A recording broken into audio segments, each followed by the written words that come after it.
Within infrastructure, Ares manages over 20 billion of AUM, and that's across three distinct platforms. We have infrastructure debt, infrastructure secondaries, and infrastructure equity.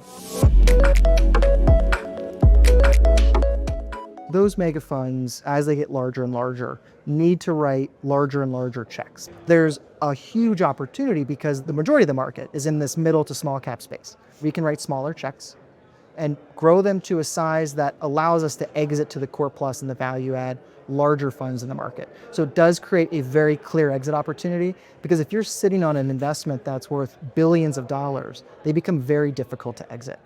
You have to potentially IPO them. That was one underwriting strategy for some mega funds. That becomes harder to do the larger these investments get.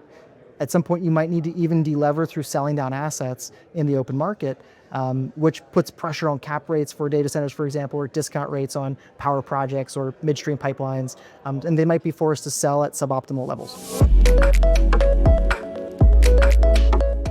A lot of investors have allocated to the space historically through two channels. One was potentially private equity.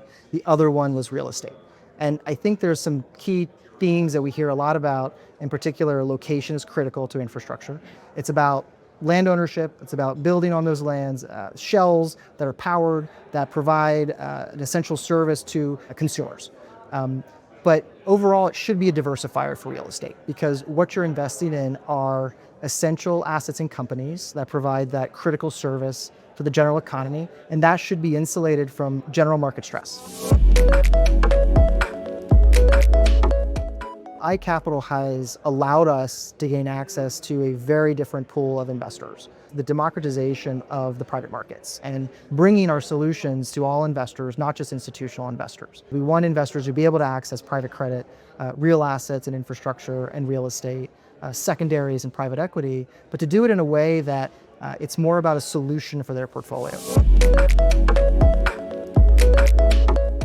What I love about infrastructure investing is that you are creating steel in the ground assets that the world genuinely needs. We need access to power. We need access to data. We need access to toll roads and airports. These are critical to our daily lives. You can look and see where your money is going. You're giving this back to the community. You're giving this back to overall society, that essentiality that we look for in our day-to-day lives.